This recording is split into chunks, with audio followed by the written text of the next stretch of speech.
aujourd'hui dans notre cours, dans notre séminaire de métier de la traduction littéraire, le professeur Tristan Giano, qui est aussi le directeur de notre centre de recherche qui est le CIELAM, et qui est professeur de littérature française du XVIe siècle, spécialiste de traduction, il nous en dira davantage, et qui est ici pour présenter un projet de recherche au sujet de la traduction du Coran. Donc nous remercions beaucoup M. Villano d'être là et je lui donne la parole. Alors c'est moi qui vous remercie. Peut-être monsieur, est-ce que vous croyez que je pourrais vous demander, pour que je puisse parler à l'ensemble de la salle, soit de vous mettre à côté de votre camarade pour que je sois... Parce que sinon, ça, si vous voulez, ça je peux pas voir. Merci beaucoup. Donc, c'est moi qui vous remercie, c'est moi qui te remercie, Francesca, de ton invitation.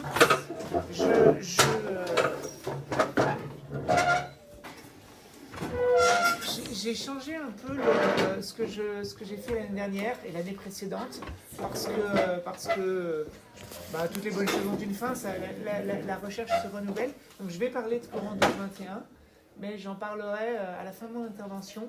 Et avant, je voudrais juste montrer que ça peut déboucher sur de la recherche et proposer en fait une sorte de conférence sur une histoire des premières traductions du Coran en Europe. Et ensuite, je vous parlerai très brièvement de Coran 1221, mais je répondrai à toutes vos questions à ce propos. D'accord ? Oui, merci beaucoup, Tristan. Et d'ailleurs, je sais que tu animes un séminaire extrêmement intéressant sur la question de la traduction à la Renaissance. Peut-être qu'on pourra en parler aux étudiants qu'ils puissent suivre les prochaines séances. Oui, avec plaisir.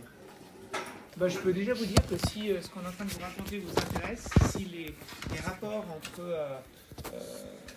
c'est pas sur le Coran, mais si les rapports, les premières appréhensions de la langue arabe par des traducteurs vous intéressent, il y a demain à 14h, nous entendons notre collègue comparatiste comme Francesca, Émilie Pichereau, nous présenter une conférence sur Pedro de Alcalá, la traduction comme conversion.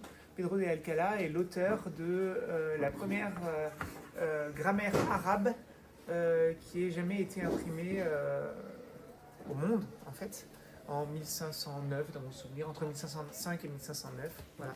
Donc si ça vous intéresse, donc c'est demain à 14h, et je pense que j'ai la salle. Je peux même vous donner la salle.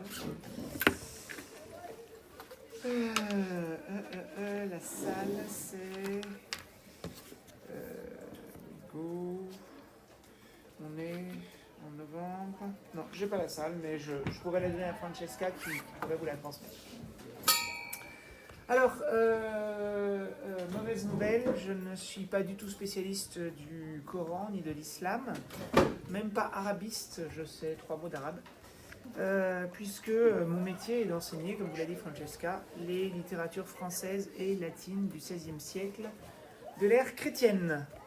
Mais certains hasards de la vie académique m'ont conduit à rencontrer des auteurs, des penseurs, des intellectuels européens du Moyen-Âge et de la Renaissance, de l'âge classique, qui ont pensé en latin leur propre rapport à la religion musulmane, jusqu'à essayer de traduire ou de faire traduire le texte coranique, alors même qu'on va le voir, certains ne connaissaient pas l'arabe, donc vous voyez que je me reconnaissais en eux, et qu'aucun, ça c'est sûr, n'était islamologue. Alors comme je suis curieux de nature, je me suis intéressé à ces intellectuels et j'aimerais aujourd'hui vous présenter 2 de leurs traductions dans une histoire. Le mot est un peu ambitieux parce qu'elle assumera son caractère partiel et subjectif. Au départ, j'aurais voulu aller de Robert de Guetton à André Durillet, qui est l'auteur de la première traduction en français du Coran en 1647. Mais en route, je me suis attaché à un 3e homme, Jean de Ségovie, que j'espère que vous trouverez attachant lui aussi. Et c'est la raison pour laquelle, dans les je sais pas, je vais parler pendant 1h20, j'en sais rien, 1h30, puis après je prendrai vos questions. Dans ce temps limité, je m'arrêterai finalement aux traductions latines du Coran. Ça tombe bien, vous ne savez pas un mot de latin, eh bien, c'est fait pour vous, puisque ce que je vais vous présenter ici, c'est au fond, je vais présenter sous forme de cours, mais de conférence, une conférence que j'ai donnée il y a 3 semaines à l'Académie du Royaume de Maroc, donc des gens qui ne savaient pas le latin non plus. Voilà. Ne faites pas de soucis.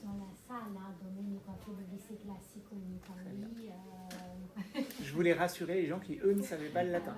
Alors pour vous, il y a des choses qui vont vous parler, et si vous avez des questions plus techniques, j'y répondrai quand je parlerai des déponents, enfin de ce genre de choses, notre passif, on ne va pas hésiter à me poser des questions. Oui, parce que les premières traductions européennes du Coran sont des traductions latines. Alors, la première traduction du Coran publiée dans une langue vernaculaire européenne est tardive. Elle est imprimée en italien par Andrea Arrivabene sous le titre L'Alcorano di Macometto, et elle paraît, pardon pour un accent désastreux, elle paraît en 1547 seulement. C'est la première traduction dans une langue vernaculaire européenne, depuis l'arabe.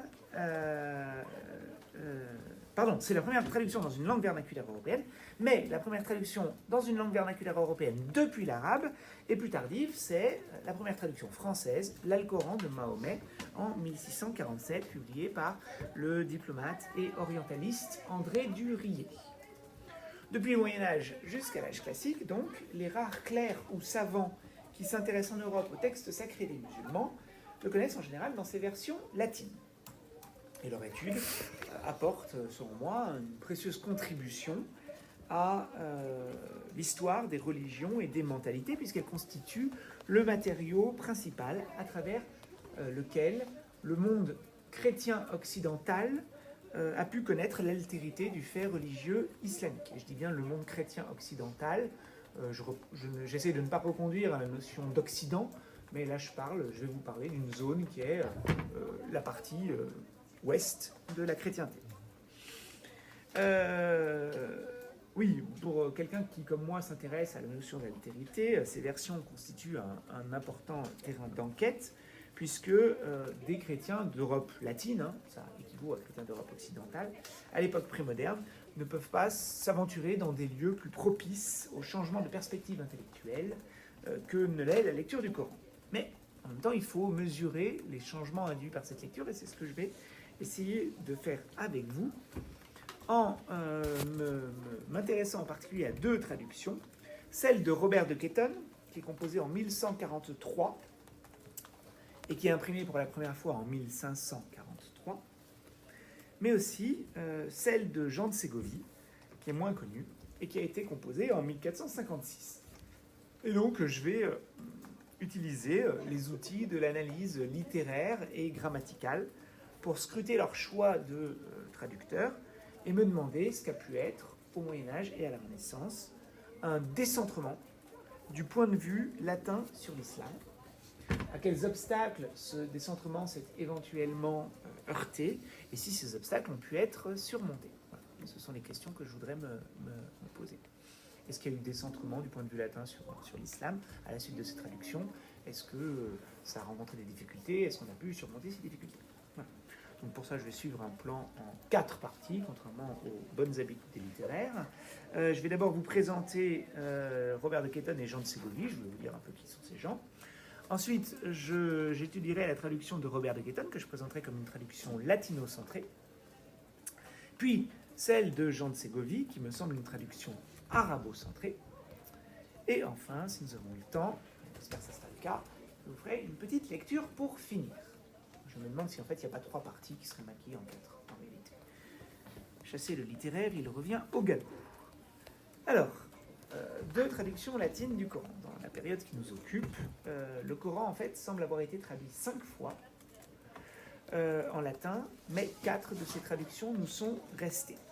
Et la première, je vous l'ai dit, c'est celle de Robert de Ketton, qui prend place dans ce qu'on appelle le Corpus de Cluny.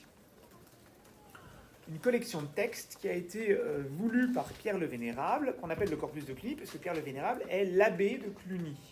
Alors pour ceux parmi vous qui sont allés dans ce lieu magnifique qui se trouve dans l'actuelle Saône-et-Loire, Cluny, c'est vraiment au milieu du XIIe siècle, c'est avec Rome le centre de la chrétienté occidentale. C'est un lieu extrêmement important, à la fois religieux et culturel, enfin intellectuel. Bon. Et c'est aussi le centre de l'ordre clunisien, donc un ordre monastique vraiment très prospère à cette époque. Et il faut que l'abbé de Cluny visite les différents monastères qui composent cet ordre, et c'est ce qu'il fait en 1141. Pierre le Vénérable, donc c'est le nom de cet abbé, Pierre le Vénérable, se rend en Espagne pour réformer l'ordre monastique clunisien. Il va voir ses frères clunisiens en Espagne pour une réforme, et il y va en pleine période de reconquista, de reconquête de l'Espagne mort par les chrétiens. Et ce voyage le persuade que l'islam est trop mal connu pour être sérieusement réfuté. Donc il y a bien cette reconquête qui est en cours, qui est une reconquête militaire, mais Pierre le Vénérable se dit, on a des écrits où il dit ça, que cette reconquête ne pourra pas être menée à son terme si on ne reconquiert pas aussi les cœurs. Et pour reconquérir les cœurs, il faut s'adresser aux musulmans. Pour s'adresser aux musulmans, il faut connaître leur texte saint.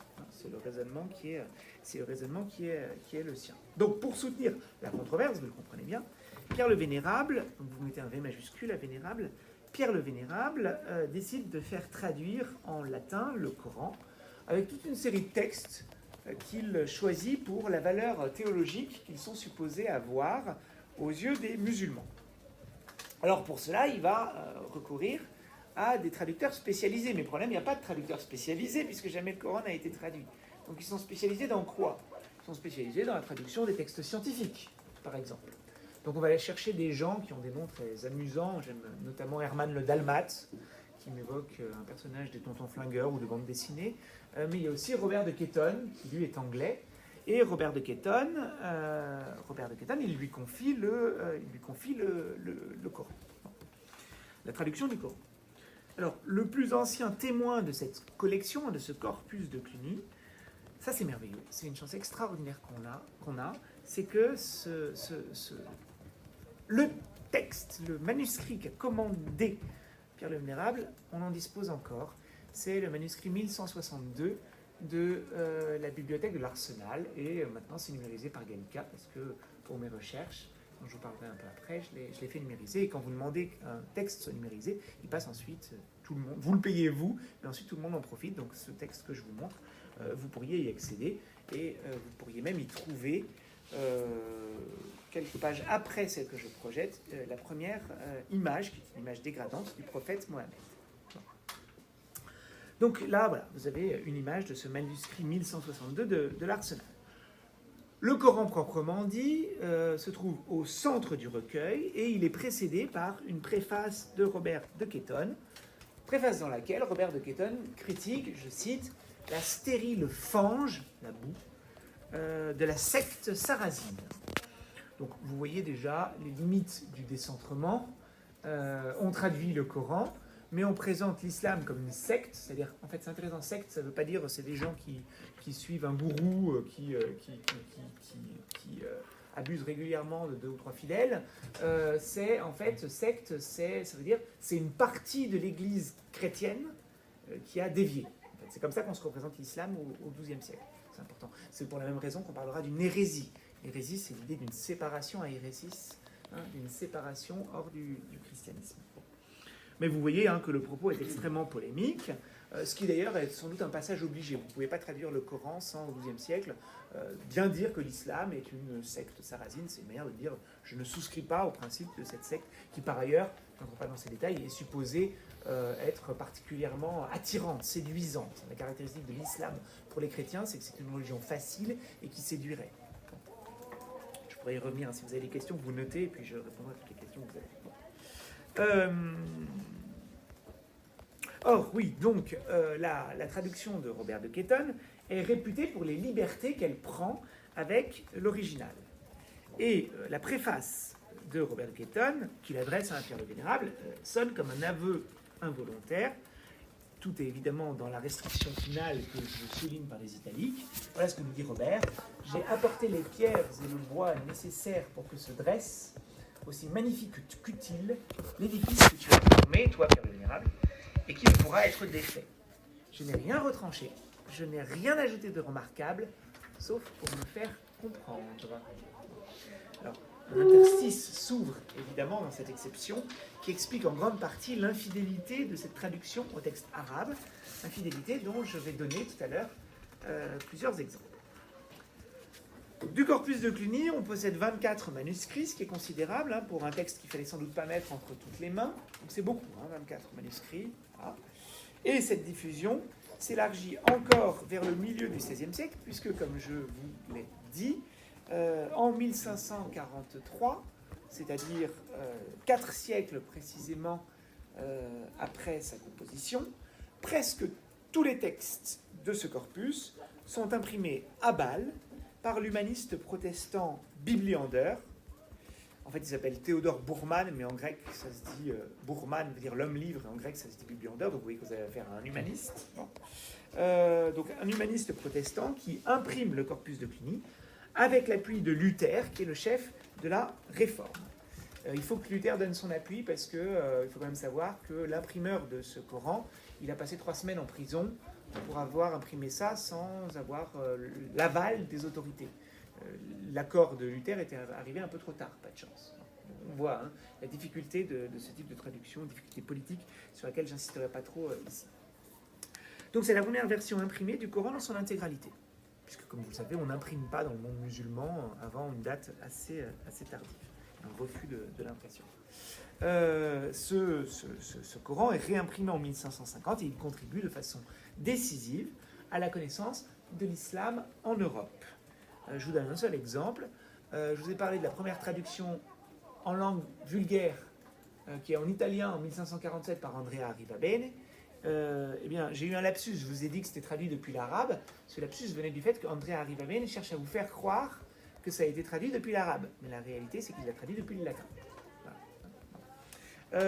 Depuis le latin, c'est-à-dire depuis le texte de Robert de Quédon imprimé par Bibliander. Bon. Aucune retraduction latine ne sera imprimée avant celle de Ludovico Maracci en 1698, que je mentionne parce qu'elle est très importante. Elle est encore considérée aujourd'hui comme le premier exemple, au moins européen, mais d'un travail proprement philologique sur le texte du Coran. Il y a toute une partie polémique de la traduction de Ludovico Maracci, parce qu'encore en 1698, il faut taper sur l'islam pour pouvoir le traduire. Bon. Et puis en plus, il en est convaincu. Je ne dis pas simplement que ces gens-là le faisaient par précaution, c'est aussi ce à quoi ils croyaient. Bon. Il y a une rigueur philologique dans l'étude des variantes qui est inouïe. Des notes qui sont ajoutées. C'est vraiment, cette traduction latine, c'est le début d'une approche philologique du Coran. Mais ce qui m'importe ici, si vous voulez, c'est que pendant 5 siècles, depuis 1143 jusqu'en 1698 et même après, c'est à travers le corpus de Cluny qu'on a connu, étudié, réfuté l'islam. Ça va être très important. Ce dont je vais vous parler, c'est ce qui fait que ce à quoi on pense quand pendant 5 siècles on pense à l'islam, et notamment encore. D'accord ? Alors, par comparaison, le succès des autres versions est pour le moins confidentiel, et je voudrais maintenant vous présenter celle de Jean de Ségovie, qui est composée en 1456. Pour en comprendre l'intérêt, il faut que je vous dise quelques mots de l'auteur. Jean de Ségovie, c'est un homme d'église espagnol, qu'on a parfois supposé juif ou musulman converti, mais rien ne le prouve. Rien ne nous dit qu'on ait affaire à quelqu'un qui a été musulman ou qui a été juif. Son intérêt pour l'islam s'est manifesté assez tôt, puisqu'en 1431, vous le voyez, il mène une dispute théologique avec l'ambassadeur du roi de Grenade. Autrement dit, c'est un des rares clercs de cette époque qui ait effectivement utilisé les arguments de la controverse, de l'apologétique chrétienne, de cette défense de la foi chrétienne, pour dialoguer, comme on dit à l'époque, pour disputer, ça veut dire discuter de manière dialectique, avec un musulman, l'ambassadeur du roi de Grenade, de vive voix. C'est très très rare. C'est vraiment ce type d'exemple parmi les intellectuels européens est rarissime. En 1451, après une carrière ecclésiastique brillante mais mouvementée, puisqu'il a choisi le mauvais camp au concile de Bâle. Vous savez peut-être qu'au concile de Bâle, au milieu du XVe siècle, il y a eu un schisme dans l'Église chrétienne. Il y a eu un pape et un antipape. Alors maintenant, celui qu'on appelle l'antipape, c'est celui qui a perdu, en fait. Et Jean de Ségovie, il est parti du côté de l'antipape, auquel il aurait même pu succéder, mais voilà, il a choisi le mauvais camp. Bon. Et donc, quand c'est fini, ces choses-là se résolvent entre gens de bonne compagnie, et donc on ne trucide pas les vaincus, mais on les relègue. Voilà. Et donc Jean de Ségovie, il l'a envoyé à Éton, que peut-être certains connaissent s'ils sont allés au sport d'hiver, dans la vallée de la Maurienne, puisque c'est maintenant une aire d'autoroute, c'est aussi une prison, j'espère que vous ne le connaissez pas pour cette raison-là. Mais Éton, c'est, si vous voulez, un coin perdu, où on lui dit d'aller, où il va d'ailleurs finir sa vie. Bon, voilà. Il y meurt en 1458, mais au fond de sa vallée, de la Maurienne, au fond de la Savoie, il entend parler d'un petit événement dont vous avez peut-être vous-même entendu parler, qui est 1453, la chute de Constantinople. Il entend parler de la fin de l'Empire byzantin, la prise de Constantinople par les Turcs, et de la même façon que pour vous, peut-être au moins ceux qui sont français parmi vous, cette date, elle est imprimée dans votre tête parce que on vous a fait faire dès le CM2, je m'en suis encore assuré avec mon gamin il y a 2 ans, on vous a fait faire une frise dans laquelle on fait arrêter le Moyen-Âge à 1453, comme si tout d'un coup, hop, le Moyen-Âge était fini du jour au lendemain avec la chute de Constantinople. Bon. Donc pour nous, c'est très dans des représentations qui sont d'ailleurs assez clichés et éculées, qui sont contestées par les historiens. C'est une date extrêmement importante. Et ce qui est frappant, c'est que ça n'est pas tant que ça pour beaucoup de contemporains, mais pour Jean de Ségovie, oui, c'est important. C'est-à-dire qu'il a conscience qu'il y a un événement. Il a conscience de l'événement. Oh, l'Empire byzantin disparaît. Et là, il se passe quelque chose. Il en a véritablement conscience. Il a cette prise de conscience, un choc, en fait, chez lui. Bon. Et ce choc est tel qu'il va consacrer ces dernières années à l'étude exclusive de l'islam. De 1453 à 1458, il étudie l'islam et il fait rien d'autre.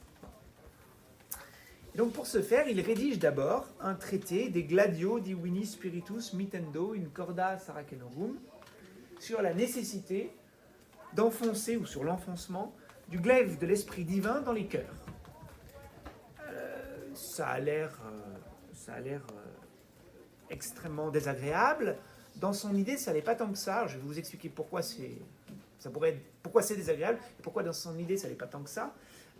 C'est que l'islam reste pour lui une hérésie et il n'est pas question d'une quelconque et anachronique islamophilie. D'accord ? Il doit être bien clair. Je vais vous parler de Jean de Ségovie dans des termes très sympathiques. J'ai moi-même beaucoup de sympathie pour mon objet. Bon, vous allez le voir. Mais il n'y a pas d'islamophilie chez Jean de Ségovie. En revanche, ne croyez pas qu'appeler un traité l'enfoncement du glaive de l'esprit divin soit en soi extrêmement le signe d'une attaque qui serait par exemple une attaque militaire, parce que le glaive de l'esprit divin, c'est une expression qui est reprise à Saint Paul, et le glaive de l'esprit divin, c'est en fait la parole. Le Christ essaie de substituer la parole au fait de passer par les armes quelqu'un. Et ce que veut dire Jean de Ségovie, c'est qu'il faut bien convertir par la parole les musulmans. Il faut aller prêcher les musulmans pour les convertir. Et il veut ici écrire un traité qui donnera des arguments pour aller convertir les musulmans au christianisme.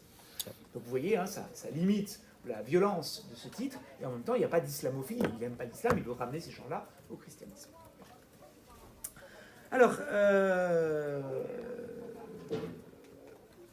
en composant ce traité, Jean de Ségovie a des doutes. Il a des doutes sur la traduction de Robert de Quétonne, et le prologue de sa propre version nous explique comment ces doutes lui sont venus. Donc je le cite: plus je regardais le style de la dite traduction, sa façon de progresser, l'ordre, le contenu du livre, plus je la soupçonnais de ne pas être juste. Je sentais qu'il y avait des problèmes dans cette traduction. Et la suite confirmera ses craintes. Il critique sévèrement Robert de Quétonne parce que Robert s'est éloigné de l'arabe en glosant l'arabe plutôt qu'en le traduisant. C'est ce que dit Jean de Ségovie. Et donc, pour accéder plus directement au texte du Coran, Jean de Ségovie engage et fait venir à Éton un faqih, c'est-à-dire un docteur de la loi islamique, si vous voulez, un faqih qui s'appelle Issé Dégébir. Vous avez son nom ici sur le PowerPoint. Alors, on a, c'est merveilleux ça, c'est encore une chance extraordinaire, on a gardé la lettre d'engagement nous dirions la convention signée entre les deux parties maintenant, la lettre d'engagement, la lettre d'embauche, si vous voulez, où on les voit négocier. Et le faquih est très conscient de l'avantage qu'il a sur un homme d'église qui se trouve au fin fond du monde, au fin fond de la Savoie, pour faire venir. Il lui parle de sa femme, qui vient juste d'épouser. Il fait monter les prix, en fait. Et au terme de cette négociation, il vient, Issé-Dégébir vient, il arrive en Savoie, et il reste 4 mois. Mais il ne reste que 4 mois au grand désespoir de Jean de Ségovie. Il ne reste que 4 mois de décembre 1455 à mars 1456, malgré tous les efforts déployés par Jean de Ségovie pour le retenir. Alors qu'est-ce qu'il fait pendant ces 4 mois? Je vais fermer, parce qu'on va bientôt avoir le droit au repas et on ne s'entendra plus du tout. Pour la voix, c'est mieux. Donc, premier mois, il copie le Coran, les lettres. Deuxième mois, il vocalise le Coran. Donc, il ajoute les signes qui permettront de savoir, de reconnaître les sons vocaliques, comment on doit lire le Coran. Voilà. Troisième mois, il traduit le Coran en castillan, qui est la langue d'origine de Jean de Ségovie. Ségovie, c'est une zone castillane de ce que nous appelons maintenant l'Espagne. Et le quatrième mois, il révise sa traduction et il la parcourt avec Jean de Ségovie pour élucider les points qui ne seraient pas clairs. Parce que Jean de Ségovie, il a un but. Son but, c'est pas de traduire le Coran en castillan, c'est de le traduire en latin pour que l'ensemble de la chrétienté occidentale puisse y accéder. Mais quand Issé-Dégébir, malgré les efforts de Jean de Ségovie, part, Ségovie est laissé à lui-même et il n'a pu apprendre que les rudiments de l'arabe. Or, il voudrait bien être meilleur, en fait, dans sa traduction. Il voudrait bien progresser en arabe pour faire une traduction qui soit vraiment la sienne.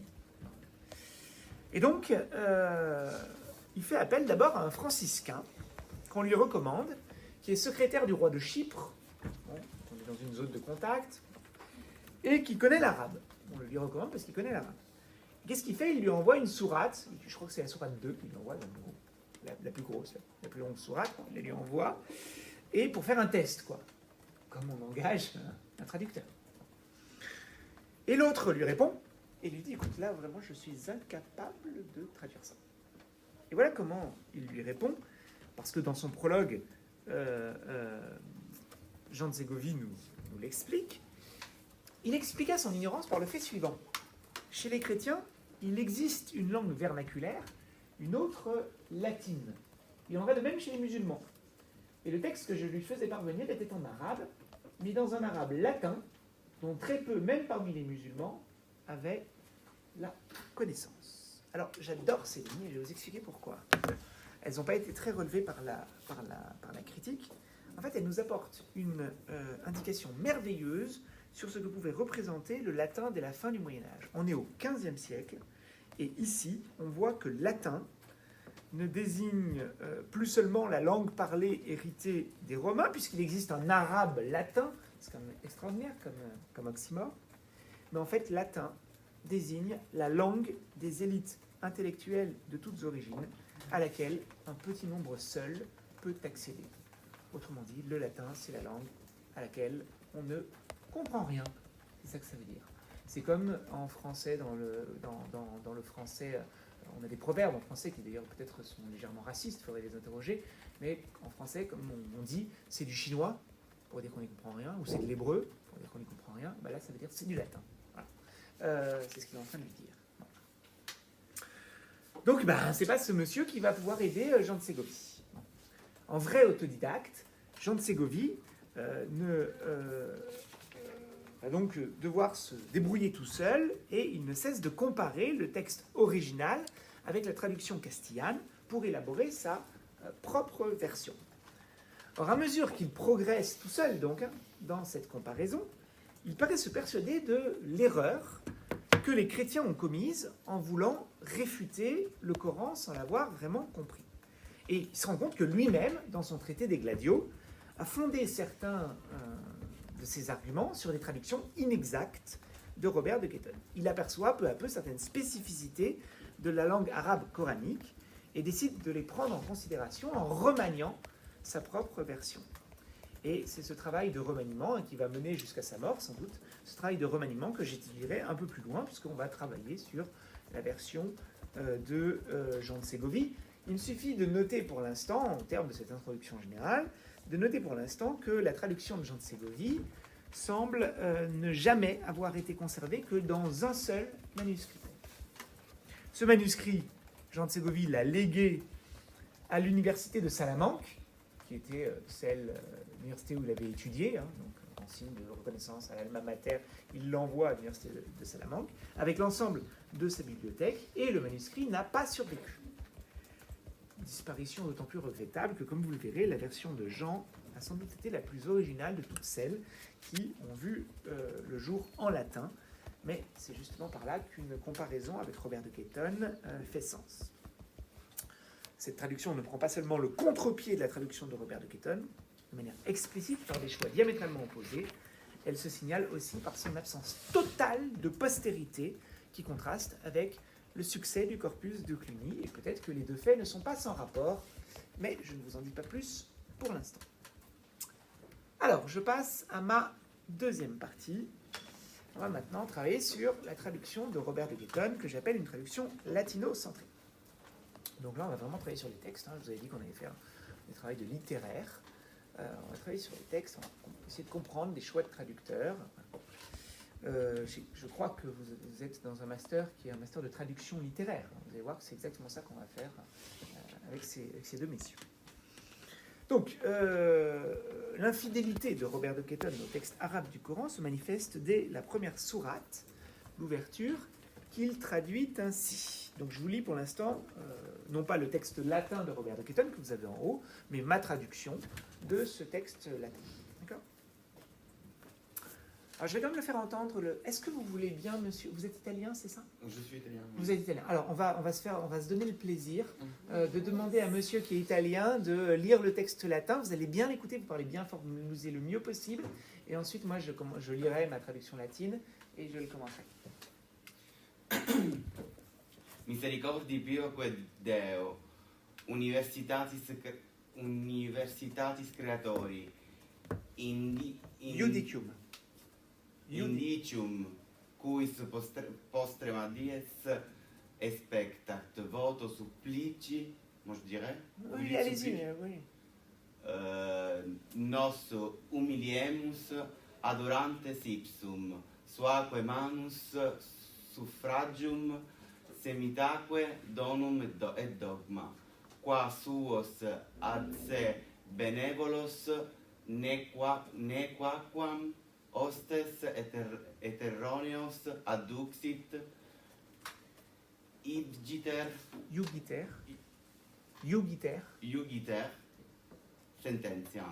sentiamus, oui.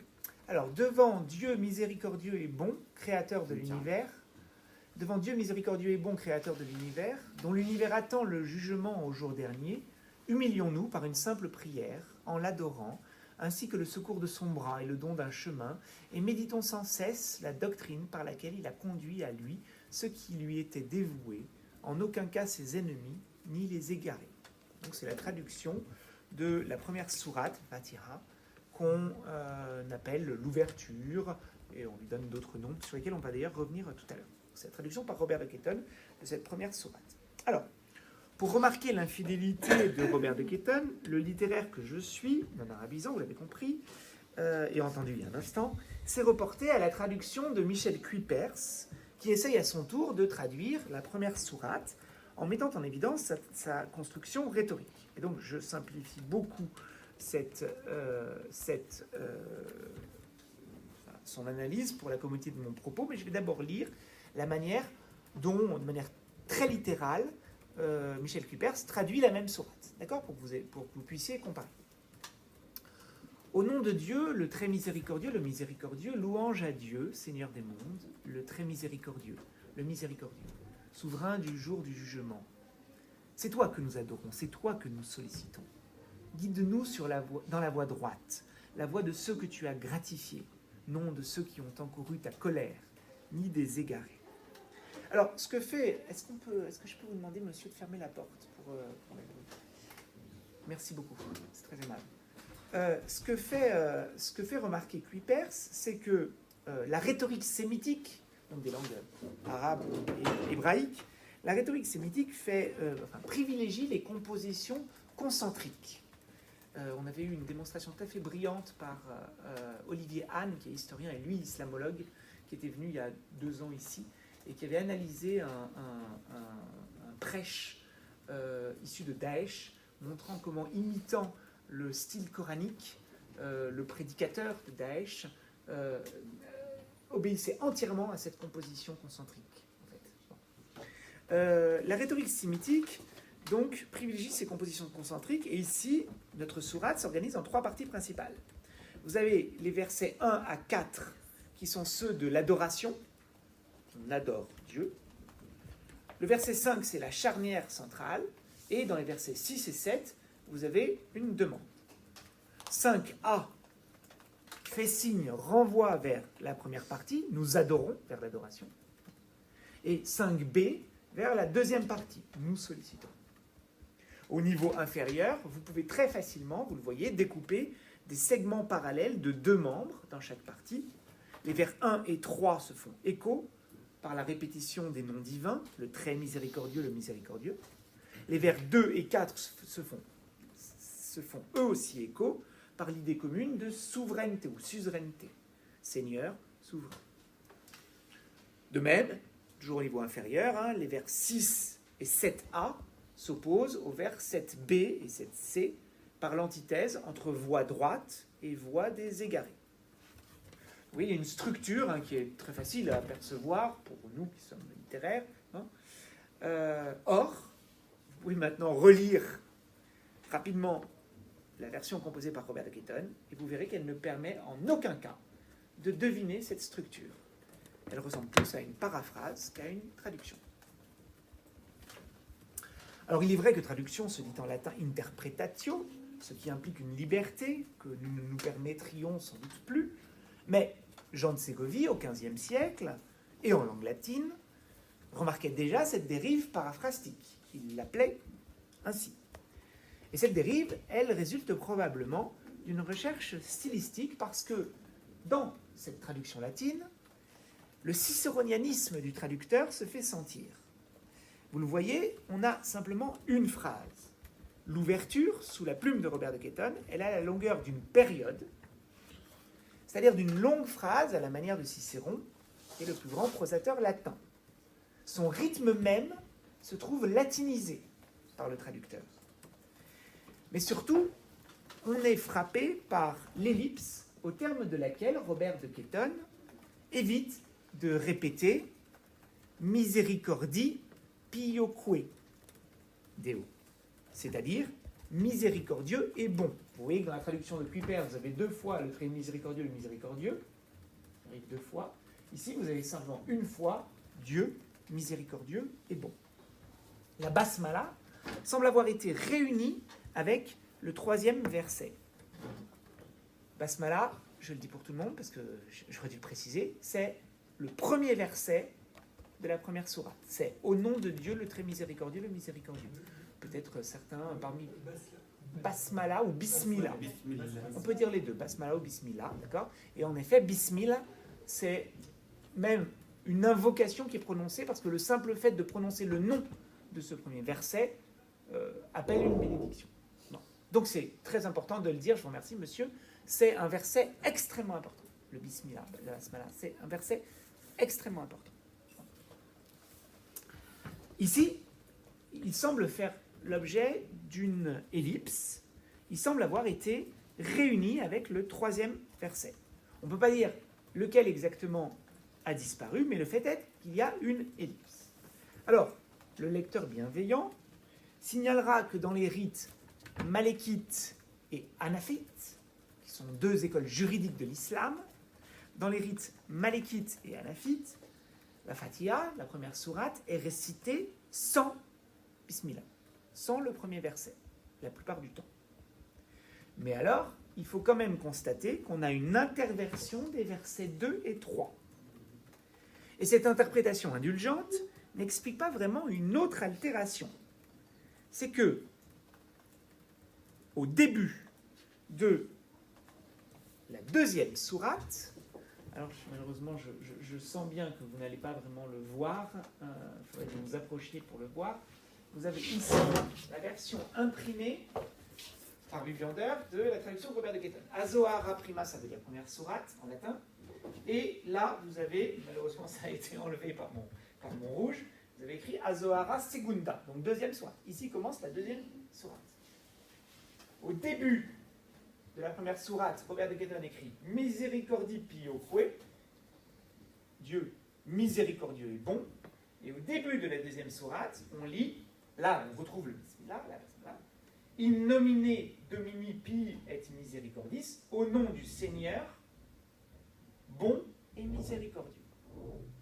Deux remarques, c'est que une fois on met Dieu, une fois on met Seigneur, comme si c'était un peu la même chose, ce qui n'est pas faux, enfin, là, on sent une forme d'inexactitude. Et surtout, ça c'est très intéressant, très important, ici l'ordre c'est Misericors puis Pius, et ici l'ordre c'est Pius puis Misericors. Alors, pour la plupart d'entre vous, ça n'a aucune importance. Je pense que vous dites oui, au fond, une fois il met un mot, une fois il met l'autre. Il change l'ordre, peut-être d'ailleurs pour des raisons stylistiques. Le problème, c'est que ces deux mots traduisent Al-Rahman et Al-Rahim, qui ne sont pas du tout interchangeables. Le problème, c'est qu'il s'est écrit des traités entiers très longs et très importants sur les noms de Dieu, où on commente ce que sont les noms de Dieu, et notamment ce que sont Al-Rahman et Al-Rahim. On ne peut pas faire comme si, une fois qu'on a choisi Miséricors pour Al-Rahman et Pius pour Al-Rahim, comme si on pouvait les mettre l'un après l'autre. Donc il n'a pas compris, ou peut-être n'a pas voulu voir, l'importance des noms divins dans la théologie islamique.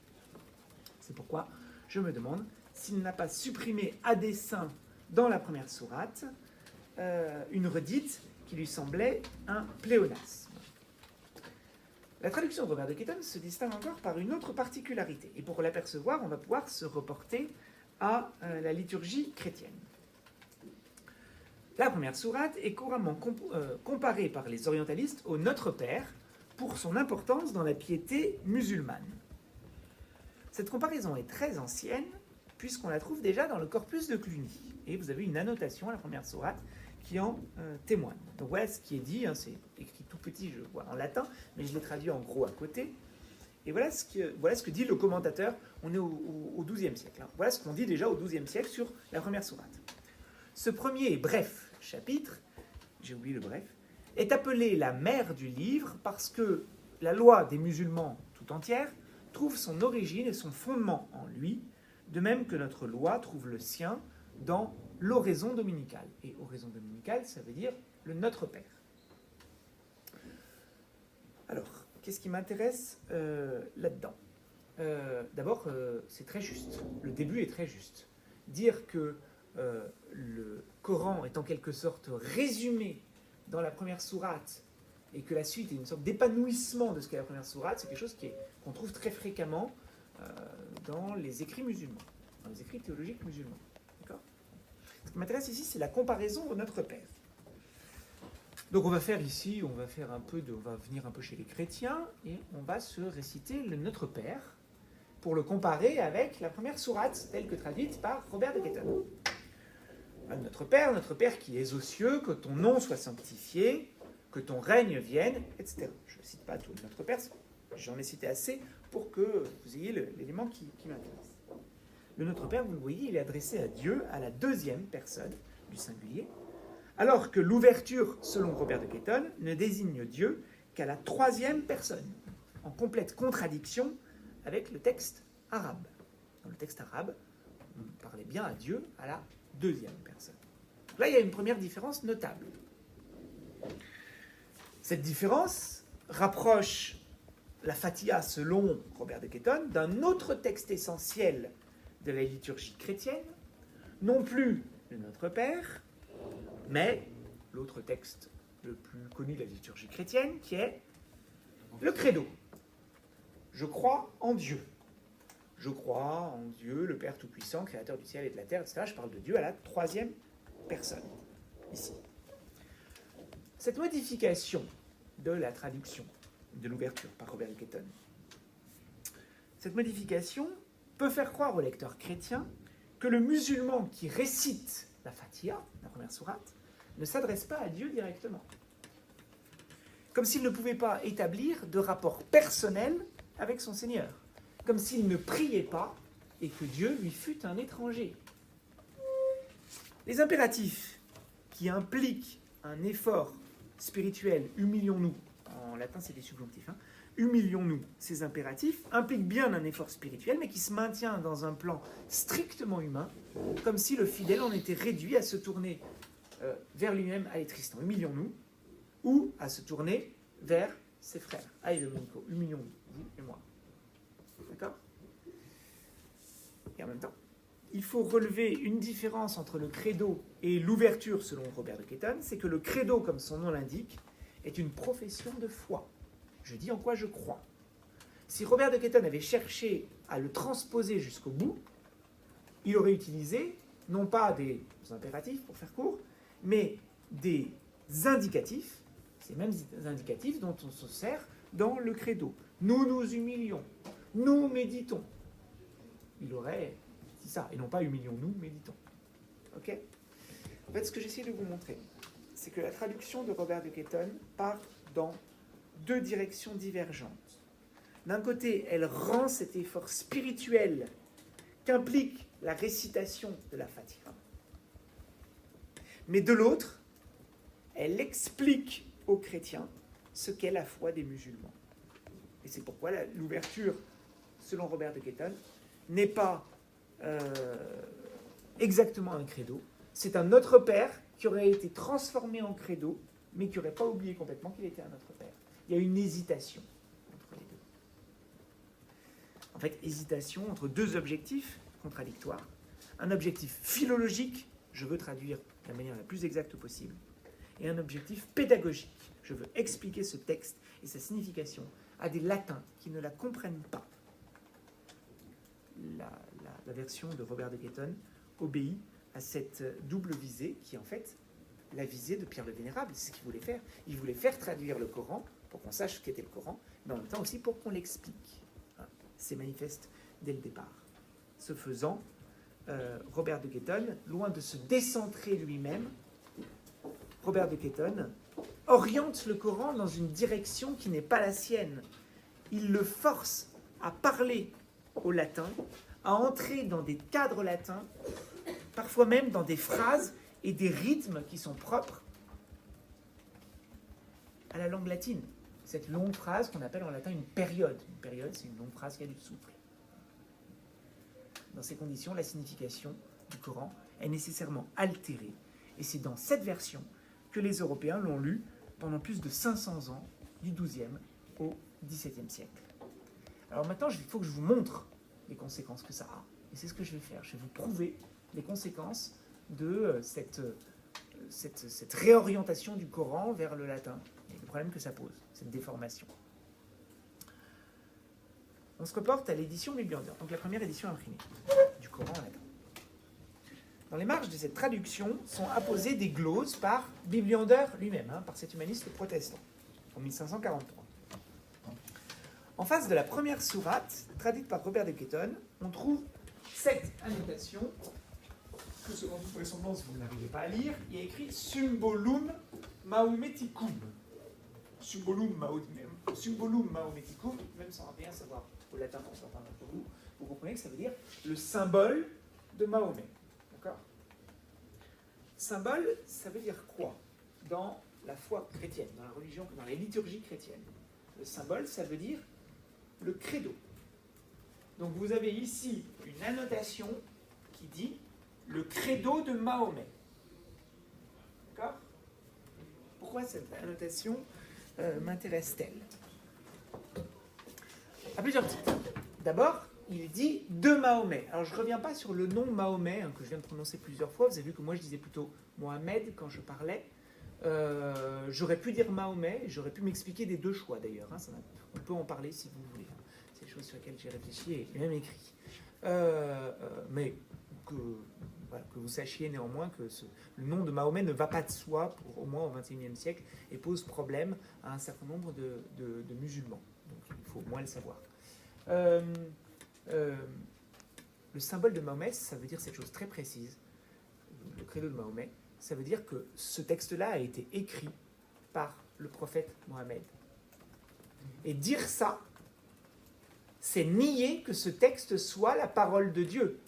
Or, pour la plupart des musulmans, le Coran est la parole de Dieu révélée à Mohammed. C'est pas Mohammed qui l'a écrit pour la raison suivante, c'est que Mohammed est présenté dans le Coran comme illettré. Il ne savait pas écrire lui-même, donc il n'a pas pu écrire le Coran. Il n'avait pas les lettres suffisantes pour l'écrire. Le Coran lui a été révélé. Et donc le Coran est la parole de Dieu. Donc dire c'est le credo de Mahomet, il y a déjà quelque chose si vous voulez, de polémique. Il n'est pas En divin. tout cas, comment? Il C'est n'est dire pas que c'est divin. pas divin. D'accord? Bon. Alors maintenant que j'ai commenté l'épithète Mahometicus, qui est tout à fait courante dans les textes de l'époque, ce qui m'intéresse surtout, c'est le nom, symbolum. En fait, là on voit que la lecture de Bibliander a été influencée par la version inexacte de Robert de Ketton, alors même que Bibliander affirme s'être reporté au texte arabe, et la critique récente a montré que Bibliander avait en effet lu le texte arabe. Donc Bibliander était capable de lire le texte arabe du Coran, il a lu le texte arabe du Coran, mais il l'a lu en louchant vers Robert de Ketton, et la force de la traduction de Robert de Ketton est telle qu'il croit ici avoir affaire à un équivalent du credo chez les chrétiens. Et pourtant, depuis le XIIe siècle, ce qu'on dit, c'est que la Fatiha ressemble beaucoup plus, et c'est juste, au Notre Père. Vous voyez là la force d'attraction d'une traduction. On comprend quelle a été l'importance de la traduction présentée dans le corpus de Cluny pour les savants du Moyen-Âge et de la Renaissance. On comprend également que cette traduction inexacte, qui orientait le Coran dans une direction qui n'était pas la sienne, ne pouvait qu'en donner une image déformée. Et cette image déformée, elle pouvait à son tour alimenter la polémique chrétienne contre l'islam. Pour Robert de Ketton, même s'il ne le dit pas dans ces termes, le Coran est une parole refermée sur elle-même, incapable de s'ouvrir vers l'extérieur. Et c'est déjà ce que suggère sa traduction de la première sourate sur un plan vertical, par la coupure de l'humain et du divin. C'est ce que je vous ai dit tout à l'heure, quand je disais que humilions-nous, ça peut s'adresser à vous, humilions-nous tous les deux, ou encore à moi, humilions-nous Tristan. D'accord? Ça me coupe de Dieu sur un plan vertical. Donc une parole refermée sur elle-même. Mais c'est aussi ce qu'indique un autre passage sur un plan horizontal, cette fois-ci. Le reproche implicitement adressé au Coran est alors d'être écrit en arabe et de ne s'adresser qu'à des arabes.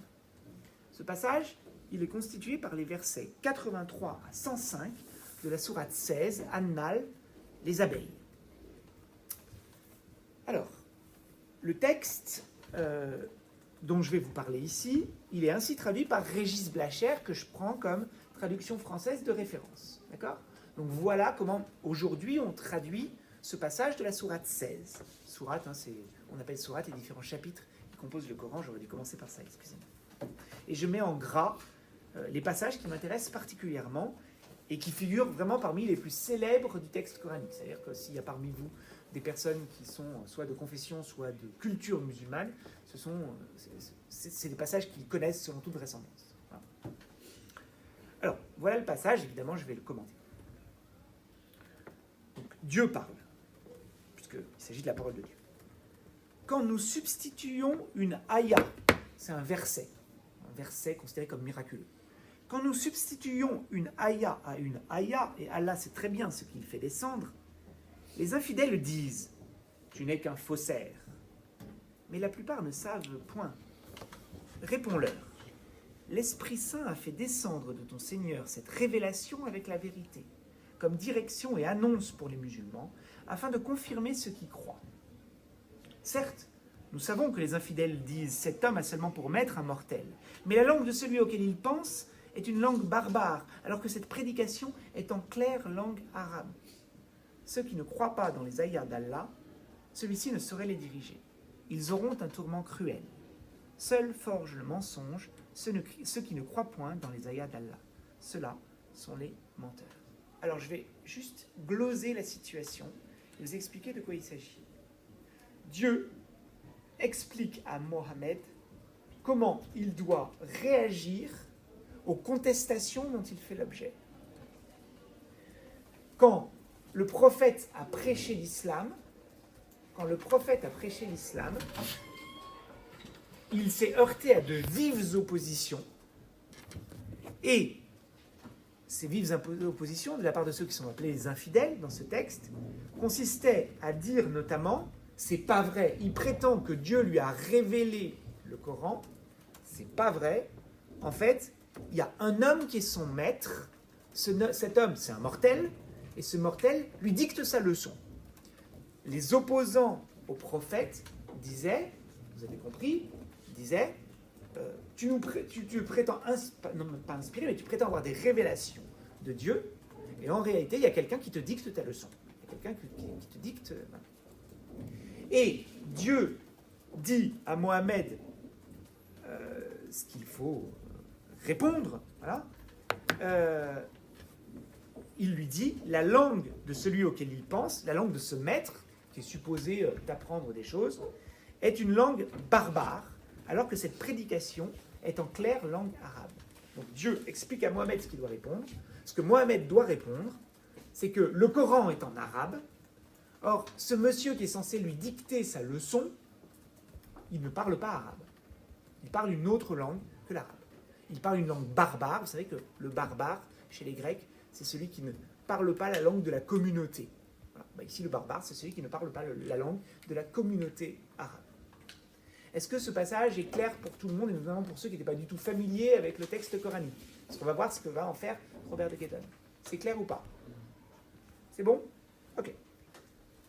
Alors maintenant, voici comment Ketton traduit ce passage. Là, je n'ai pas mis le latin parce que ça aurait été trop petit pour... Donc il faut me croire sur parole, comme traducteur sur parole. Comme une parole peut ici être changée pour une autre, Dieu connaît leur place, les incrédules disent « Tu n'es qu'un menteur de modifier ainsi les paroles que tu emploies. » Mais la plupart d'entre eux ne savent pas de quoi il s'agit.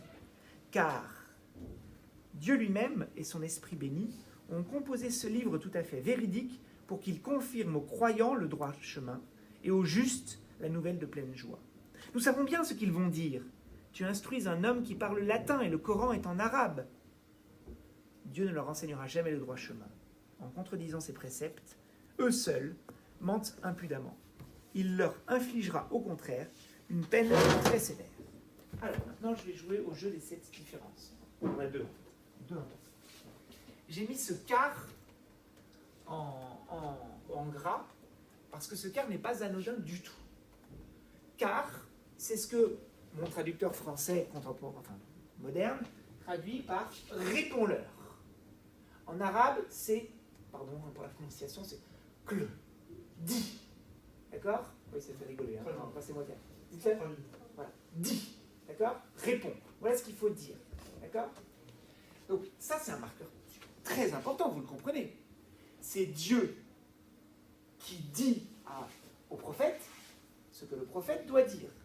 C'est extrêmement important, parce que c'est un marqueur de changement d'énonciateur.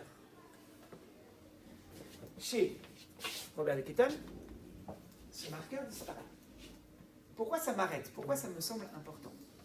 Parce que vous avez dit que comme ça, ils ne divinisent pas, parce que là, c'est Dieu qui parle pour le coup, et là, non. Et ça, c'est une simple explication, alors que tout à l'heure, on a le discours direct de Dieu. Tout à fait. C'est ici.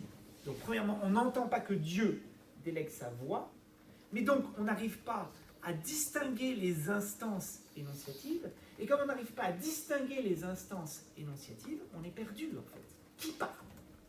Or, il faut savoir que pendant des siècles, et ça, avant même que le Coran soit traduit, on a dit du Coran, on a dit, c'est-à-dire les chrétiens d'Europe, d'abord orientale puis occidentale, on dit du Coran que c'était un texte confus, désordonné, auquel on ne comprenait rien, qui n'avait pas d'ordre. Et parce que cette instance énonciative n'est pas distinguée, cette confusion est répétée par la traduction. Première différence. Deuxième différence, et à mon avis la plus intéressante. Le contresens sur le verset 103. Je vous rappelle que dans le texte arabe, les ennemis du prophète l'accusent d'être instruit par un homme, alors qu'il affirme que le Coran lui est révélé. Et Dieu dit à Mohammed de répondre, c'est impossible, puisque l'homme en question est un adjami, c'est-à-dire un étranger dont la langue n'est pas l'arabe. Blacher traduit fidèlement adjami par barbare. C'est ça que ça veut dire. Je vous ai dit dans quel sens ça veut dire barbare. Pour traduire ce mot-là, Robert de Gueton fait un choix très significatif. Un homme qui parle latin, linguae latinae virum, un homme parlant la langue latine. Alors, qui est ce monsieur qui, dans le Coran, aurait dicté à Mohammed sa leçon? Les commentateurs ne savent pas exactement. Certains disent que c'est un persan, d'autres disent que c'est un byzantin, mais soit qu'il parla le persan, soit qu'il parla le byzantin, ce monsieur ne parlait pas latin. Ça, c'est sûr. Bon.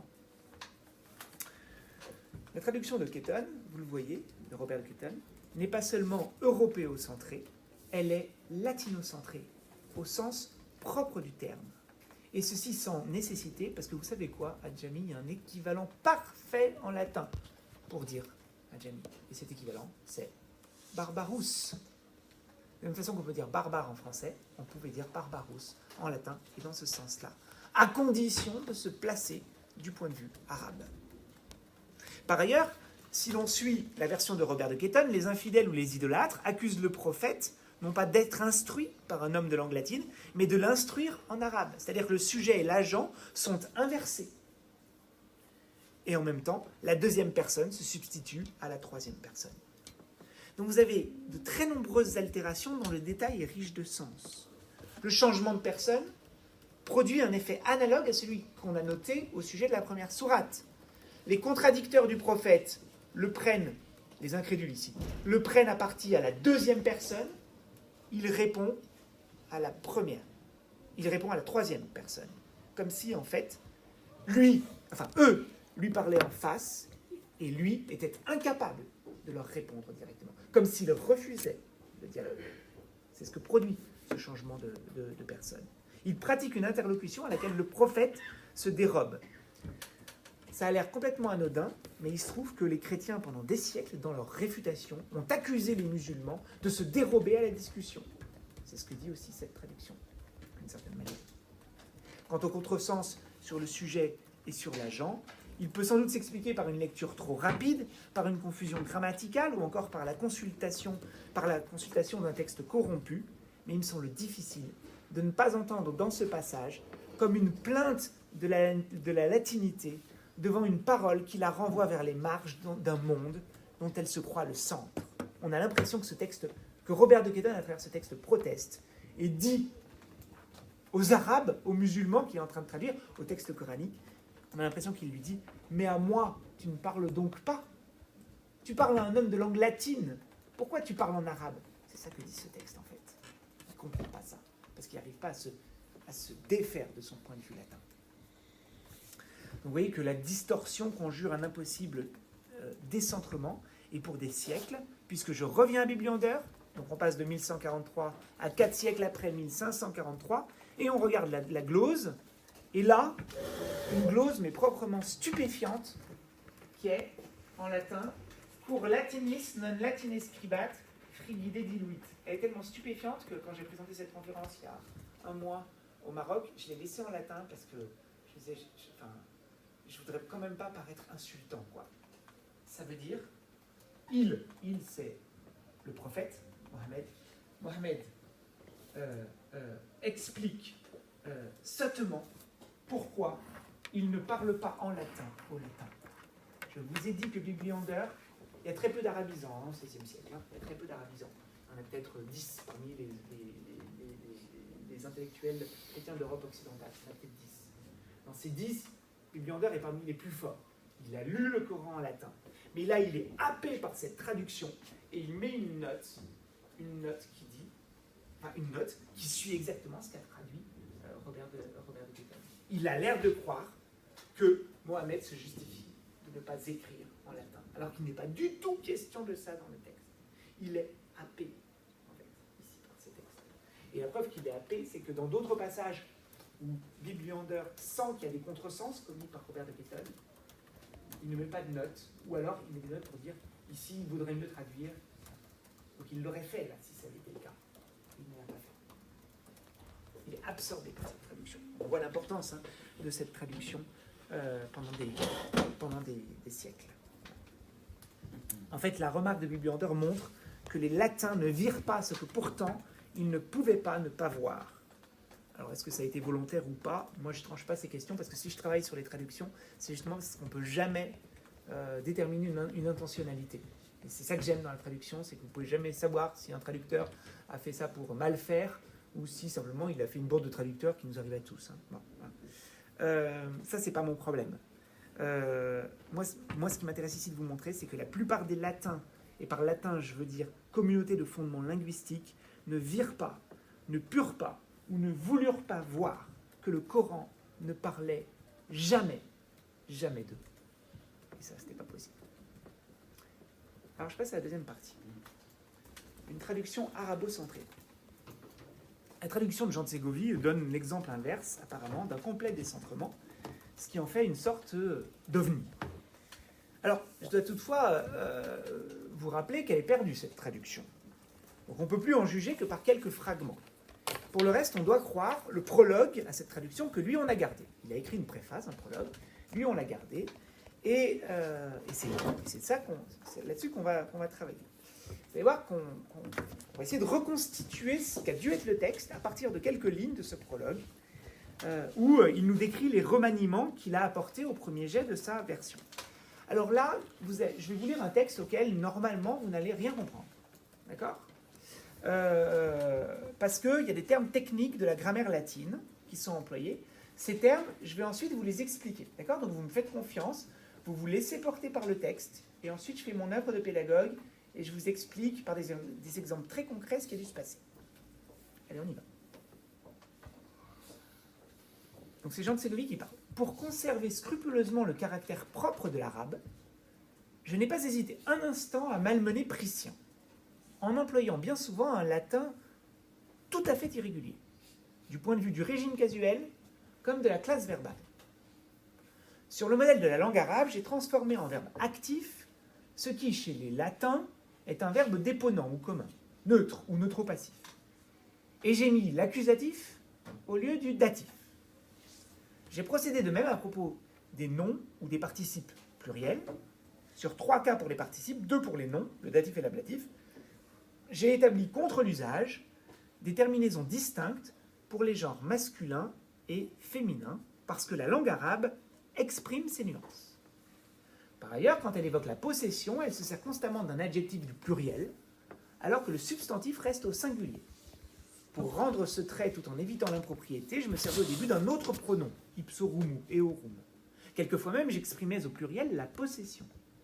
Mais après avoir étudié attentivement la particularité de l'arabe, qui se sert plus fréquemment du pronom possessif que des autres, j'ai prononcé par ajout, afin de rendre le pluriel par un redoublement, sous-sous, et ainsi de suite aux autres cas. Ce redoublement indique donc la présence en arabe d'un pronom pluriel. Alors, normalement, vous n'avez rien compris, et on va voir si j'arrive à me faire, moi, comprendre. Donc déjà, il nous dit que pour traduire le Coran, il a dû malmener Priscien. Priscien, c'est un des grammairiens les plus célèbres de l'Antiquité romaine, donc c'est par antonomase, ça veut dire j'ai dû malmener la grammaire latine, j'ai dû aller contre la grammaire latine. Maintenant, on va essayer de se représenter les manipulations qu'il a opérées en prenant l'exemple des verbes déponents. Alors, ça, je vais écrire là, je vais écrire quelque chose, il faut que vous arriviez à le voir au fond, donc vous me dites si c'est écrit assez grand. Oui, évidemment. C'est pas mieux, je vais essayer de trouver un stylo qui soit... J'en ai un, je pense, Francesca. Regarde, ça doit être bon. Voilà. Ah, ouais, c'est pas beaucoup mieux, mais j'espère que vous allez arriver à lire. Est-ce que vous voyez au fond? Oui ou non? Vous voyez un peu au fond? Ouais, c'est bon? D'accord. Ah, oui. Donc, ici, je vous ai écrit en latin fruor aliquare. Ça veut dire fruor, je jouis aliquare de quelque chose. D'accord? Un verbe déponent, c'est un verbe qui finit comme ça, en latin. Or, c'est une terminaison passive, en latin. Sauf que vous voyez que je jouis, ça a un sens actif. Ce qu'on appelle un verbe déponent, c'est un verbe qui a une terminaison passive, mais qui a un sens actif. C'est bon, c'est clair ça, jusque-là? Voilà. Ça ennuie Jean de Ségovie. Ça ennuie Jean de Ségovie. Pourquoi ça l'ennuie? Ça l'ennuie parce que ça n'existe pas en arabe. En arabe, il n'y a pas de verbe qui ait des terminaisons passives pour exprimer l'actif. Donc, il a modifié ça. Alors, moi, j'essaie de comprendre comment il a pu faire ça, ce qu'il a fait. Je pense qu'il y a deux possibilités, d'après ce qu'il dit. Soit, il a écrit, il a enlevé le R. Donc, c'est comme si vous, au lieu d'écrire « je jouis », c'est comme si vous décidiez d'écrire, c'est caricatural parce que c'est pas une forme passive, hein, mais c'est comme si vous décidiez d'écrire « je jouis », par exemple, comme ça. J'enlève une lettre pour faire... Donc vous sentez déjà que ça doit être un peu étrange à la lecture. Soit, je pense que son texte peut aussi vouloir dire ça, je n'entre pas dans les détails de la raison pour laquelle, soit il décide de le construire comme un verbe actif, et donc de changer le cas de ça. Donc, j'avais un ablatif, ça devient un accusatif. Ça, c'est pour ceux qui savent le latin. Pour ceux qui ne savent pas le latin, je vous donne l'équivalent en français.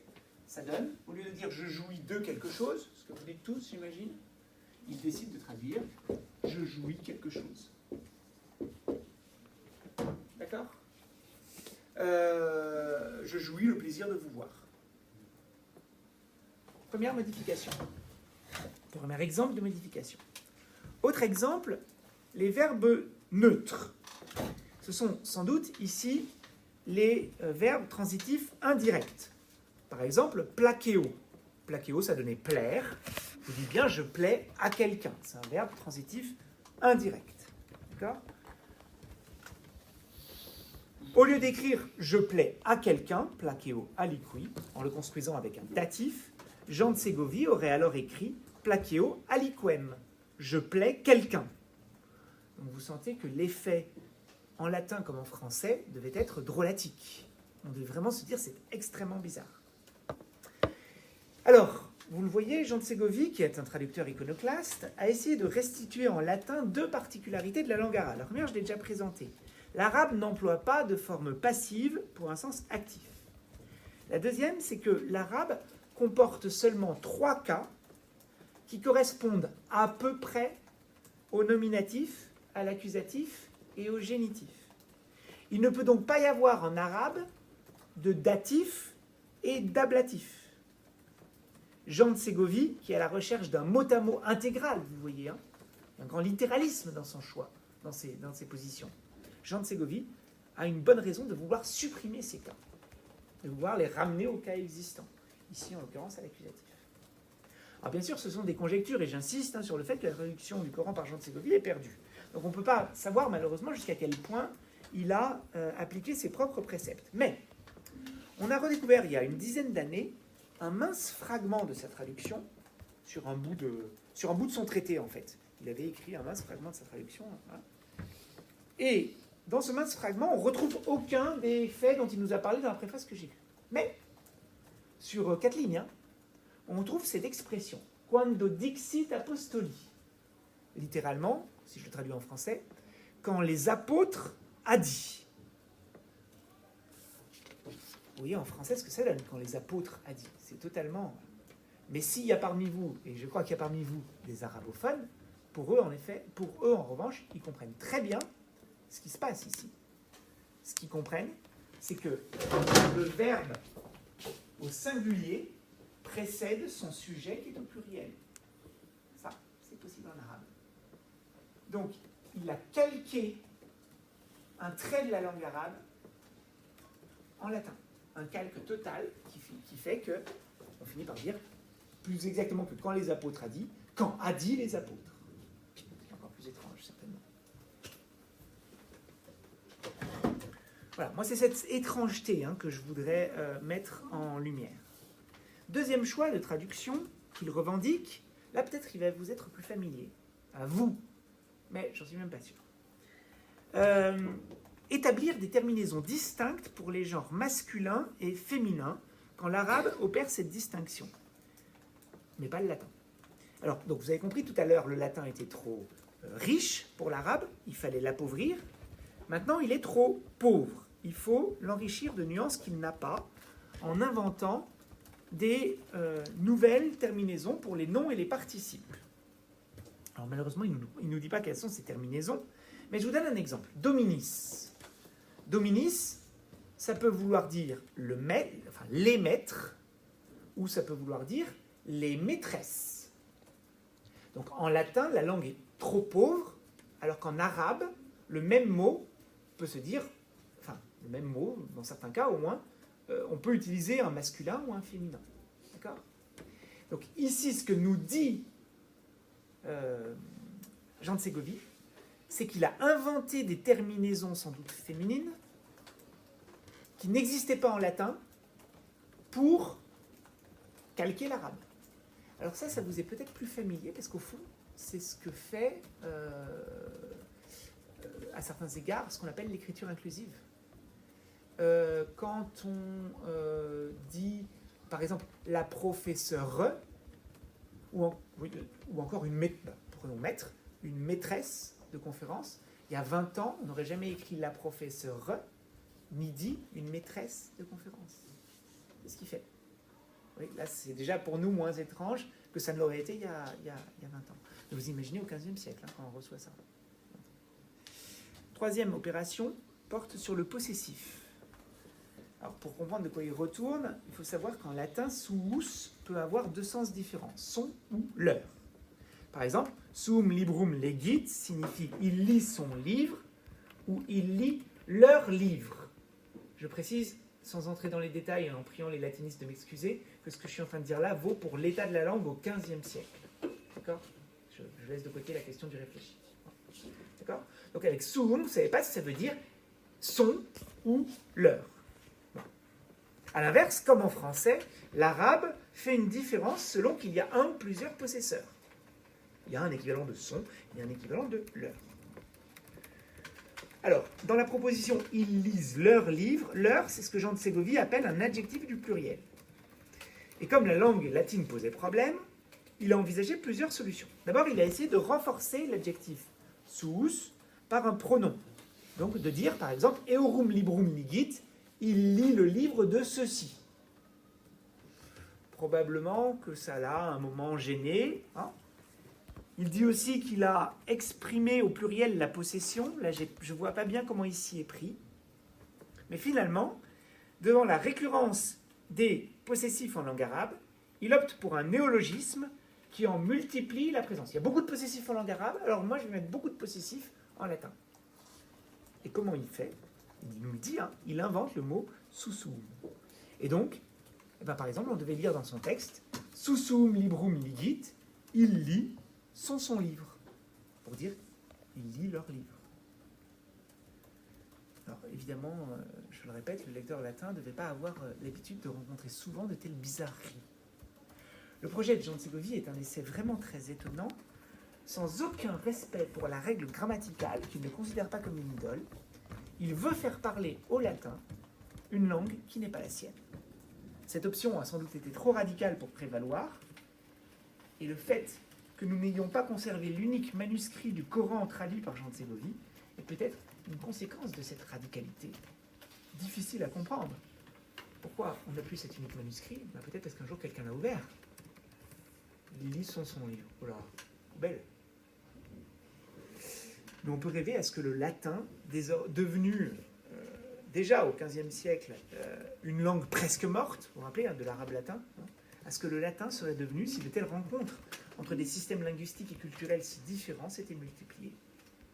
On peut aussi se demander dans quelle mesure cette traduction résulte d'un décentrement, et ce qu'on appelle au juste décentrement. Ici, la dilution linguistique est le signe d'un dialogue poussé si loin qu'il n'est plus vraiment dialogique. Une langue, une grammaire, une certaine conception du monde arabe cannibalise l'autre, latine. Et en ce sens, nos deux traductions sont opposées mais symétriques. Parce que chez Robert de Guéton, aussi, un système linguistique et culturel cannibalisait l'autre. Cannibalisation de l'arabe et du message religieux qu'il véhiculait par la latinité, que j'entends à la fois comme une langue et comme un ensemble de représentations, de valeurs. De ce point de vue, et contrairement à ce qu'on aurait d'abord pu croire, il n'y a pas entre ces deux traductions de césure radicale. Sans doute, le traumatisme que représente la chute de Constantinople a déclenché chez Jean de Ségovie un profond désir de comprendre l'altérité du monde islamique. Parce que cette altérité se fait de plus en plus proche, il devient urgent de se l'approprier. Il faut que je comprenne ces musulmans, ils approchent, il faut que je les comprenne. Mais on est bien obligé de constater que la langue du Coran semble absorber celle des latins. Absorption dans laquelle le fait politique de l'avancée turque est peut-être transposé sur un plan symbolique plus ou moins inconscient.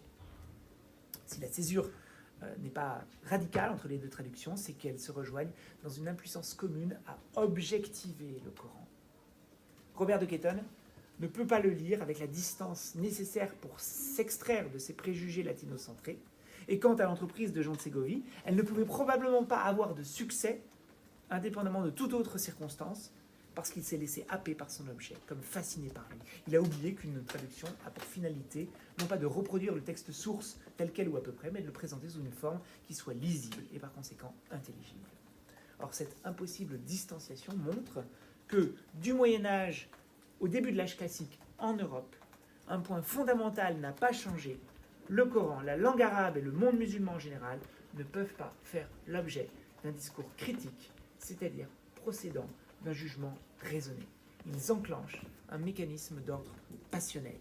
Cette langue, cette religion, ce monde reste pour les humanistes du Moyen-Âge comme de la Renaissance les lieux d'une altérité qui ne peut subsister en tant que telle. Qu'on la ramène vers soi, Robert de Guéton, ou qu'on se fonde en elle, Jean de Ségovie, il s'agira de toute façon de la nier en tant qu'altérité, limite du décentrement.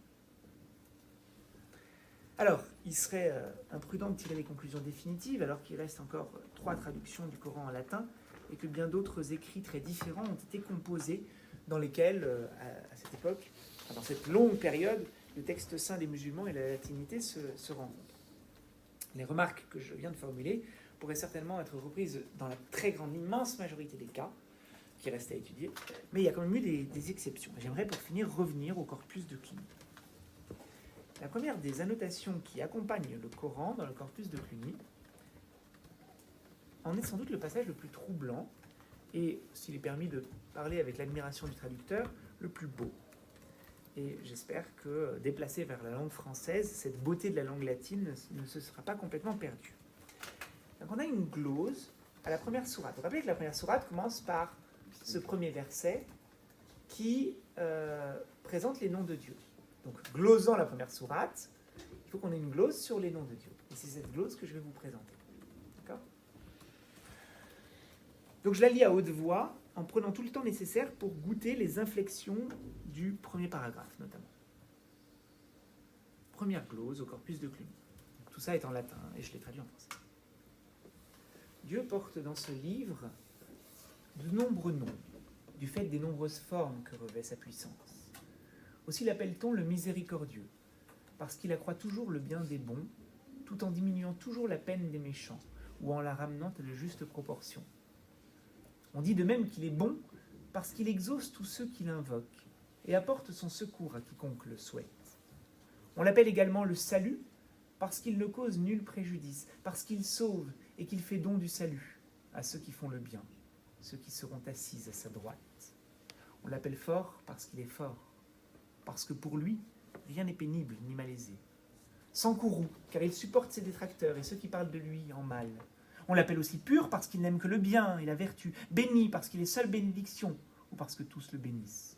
On l'appelle encore Père, Seigneur, mais ce titre a chez lui une perfection particulière, car lui seul est maître de toutes choses. Foi ou croyance, ces deux noms ne sont pas cependant comparables à certains de ceux qui les précèdent, car tous croient en lui, mais lui ne croit en personne. De même, il soutient le monde, mais personne ne le soutient. Témoin, parce qu'il connaît tout, et que tout sera par lui révélé. Fidèle, car il tient toujours sa parole et sa promesse, lui qui ne ment jamais, lui qui sans cesse se détourne du mensonge. On dit aussi qu'il est dissimulateur, car nombreuses sont les choses qu'il cache, dissimulées dans sa pensée. Riche, car il ne manque de rien, mais qui possède tout. Généreux, puisqu'en plus il distribue le bien temporel et le bien éternel. Créateur, de fait, lui seul crée toutes choses, et rien ne lui est impossible. Scrutateur ou observateur, car rien ne lui échappe. Proche, parce qu'il est présent partout. Immense, car il contient toutes choses, sans que rien le contienne. Haut, car il domine toutes choses, étant à toutes choses supérieur. Patient, car il n'est pas impulsif. Il remet la punition au moment opportun. Puissant, potent, car tout lui est facile. Les lecteurs de ce livre doivent remarquer ceci.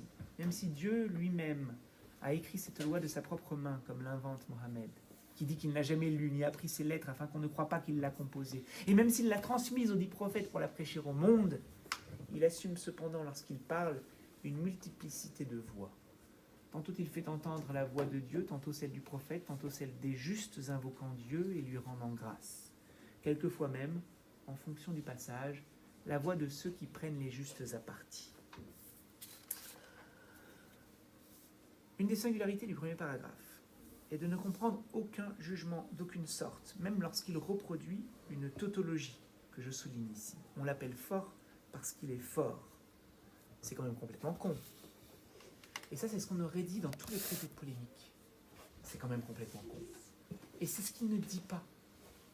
C'est ça qui m'intéresse. La tautologie est reproduite, la proposition qui suit se contente d'élucider paisiblement, parce que pour lui, rien n'est pénible ni malaisé.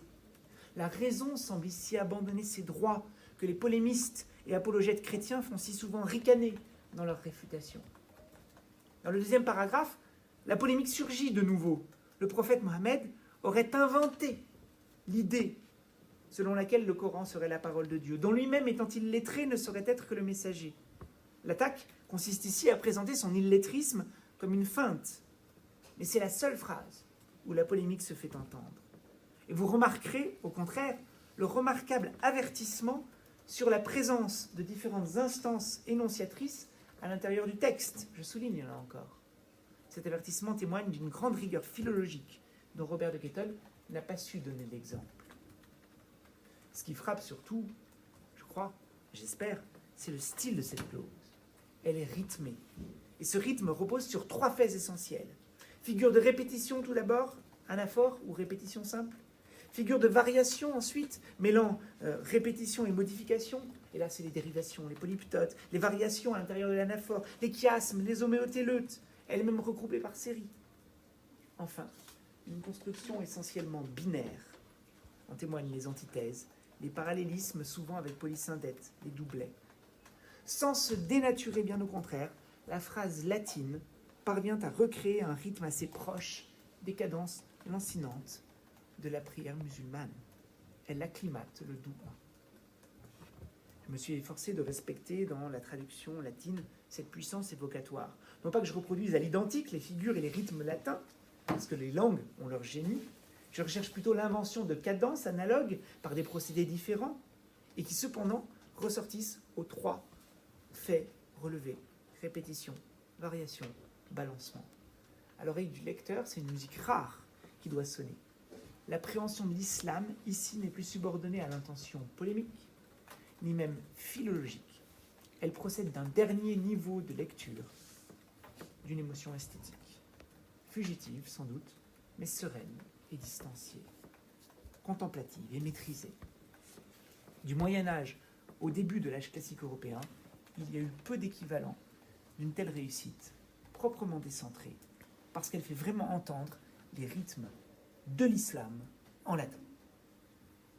Alors, si cette histoire des premières traductions du Coran vous a intéressé, je me permets de porter à votre attention le site Coran 1221, que je dirige avec un doctorant, le chercheur Mohamedou Kaliwele, et qui présente un certain nombre de traductions européennes du texte coranique depuis le XIIe jusqu'au XXIe siècle. Ce site, il vous permet d'accéder à une présentation synoptique des sourates, de paralléliser la traduction de chaque verset, d'obtenir des contextualisations précises. Et donc, comme utilisateur, vous pouvez comparer les différents textes tout en les situant par rapport aux conceptions de l'islam qui ont prévalu en Europe à travers les siècles. C'est un site qui s'adresse à la fois à un public assez large, dont les centres d'intérêt peuvent être confessionnels ou non, et à des savants tels que vous, qui êtes des savants en devenir. Voilà, j'ai fini.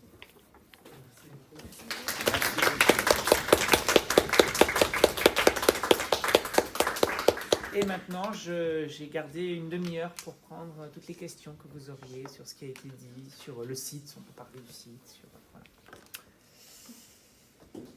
Je vous écoute. Le blog, c'est très intéressant. Et d'ailleurs, c'est la même recherche que j'ai faite sur la traduction du Coran, mais j'essaie de.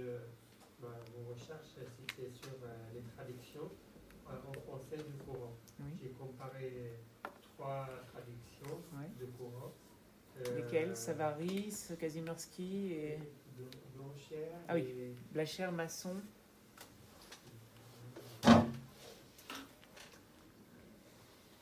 Jacques Berck, peut-être? et alors, ça fait un moment que je travaille. Ça fait un mois et demi que j'ai quitté le projet pour travailler sur d'autres dossiers. Ouais. Mais il y avait une autre traduction en français, la première traduction en français. Durillet. Oui, en fait, lui aussi, il divers un peu de sens, il change beaucoup des fois, et c'est comme à peu près la traduction de Robert De Ketton, oui. Donc, en gros, je veux dire, c'est intéressant, ça m'intéresse particulièrement, surtout que c'est le même sujet. Je vais prendre des informations pour développer mon recherche et pour le dossier de traduction dans l'histoire littéraire. Donc ça m'a beaucoup. Tant mieux, tant mieux. Alors il faut que vous sachiez que André Durillet, qui en plus n'était pas arabisant de formation, c'est-à-dire que c'est un autodidacte, c'est un oblio qui n'est pas passé par la carrière universitaire. On ne sait pas bien comment il a appris l'arabe. Il ne l'a pas appris par la filière habituelle qui était j'apprends l'hébreu et pour être meilleur en hébreu, j'apprends l'arabe. C'est souvent comme ça que ça se passait. Lui, il ne sait pas l'hébreu. Donc comment il a appris l'arabe, on ne sait pas. Mais il a sans doute en grande partie appris sur le tas quand il a été d'abord en Égypte et ensuite dans l'Empire ottoman. Mais que n'étant pas un académique, si vous voulez, il a été très méprisé et sa traduction a été très attaquée, d'abord par Ludovico Maracci en latin et ensuite par Seyle qui reprend ce que Maracci dit de Durillet. Mais en réalité, Muhammadul Kaliwele dont je vous ai parlé, essaye de remettre à l'honneur, vous avez sans doute rencontré les travaux de Muhammadul Kali, il essaye de remettre à l'honneur André Durillet en montrant que même si en effet il s'éloigne assez de la traduction, du texte coranique, en fait, il se fonde vraiment sur des tafassirs, c'est-à-dire des commentaires du Coran, des commentaires du Coran, beaucoup plus que ce qu'on a dit jusque-là. Donc je vous invite à aller voir les travaux de Muhammadul Kaliwele. Je pense que sur Durillet, il y a des choses qui pourraient vous être utiles. Je vais écrire son nom à Muhammadul Kali, parce que sinon, pour que tout le monde... Enfin, si vous allez sur Coran 1221, vous avez son nom partout. Voilà. Et c'est une jeune pousse fort prometteuse. Je suis très fier d'être un de ces 2 co-directeurs. Donc je mets son nom en gros. Vous allez voir, je vais mettre en combien? Je vais mettre en 24. Allez, en 72. Non, ça c'est peut-être un peu trop. Voilà. Là, je suis content que ça puisse vous intéresser. Donc n'hésitez pas à aller voir ce site si vous avez... En fait, c'est aussi... je pense que la traduction, c'est pas pour remplacer aucun livre dans sa langue, mais pour nous faire comprendre ces écrits, cette littérature, si je peux le dire, parce que ces lettres, pour comprendre ces lettres, mais pas pour remplacer. Parce que par exemple, on ne peut pas lire que les traductions de Shakespeare pour se réjouir de la beauté de la littérature. de Shakespeare. Il faut aller vers la langue elle-même, dans sa richesse et dans la richesse de l'écrivain qu'il a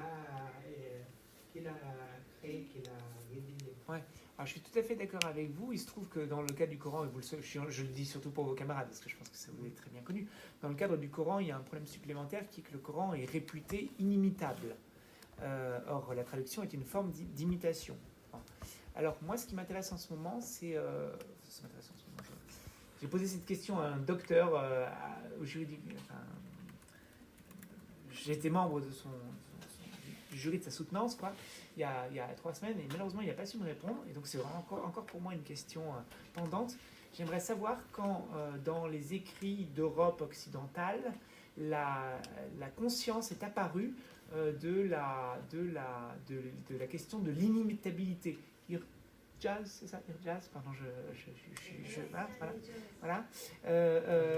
Quand est-ce que ce point-là est apparu au traducteur? C'est déjà présent chez Sale en 1734, mais à ma connaissance, Durier n'en parle pas. Or, Sale parle des auteurs qui prêtent aux musulmans la conviction de cette inimitabilité. Ça veut dire que Sale a lu des auteurs non musulmans qui parlent déjà de cette inimitabilité. J'aimerais savoir quand ça apparaît. Voilà. Donc ça serait l'objet. Si vous avez envie de vous lancer dans cette enquête, vous pouvez. C'est quelque chose essayer d'historiciser en Europe le discours sur l'inimitabilité serait sans doute très intéressant. Monsieur, oui.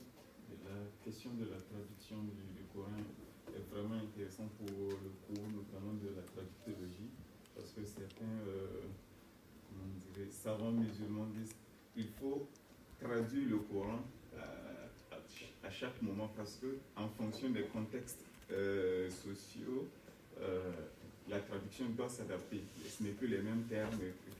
Il y a certains documents qui se traduisent que nous pouvons comprendre au fil du temps, mais avec le Coran, il faut renouveler.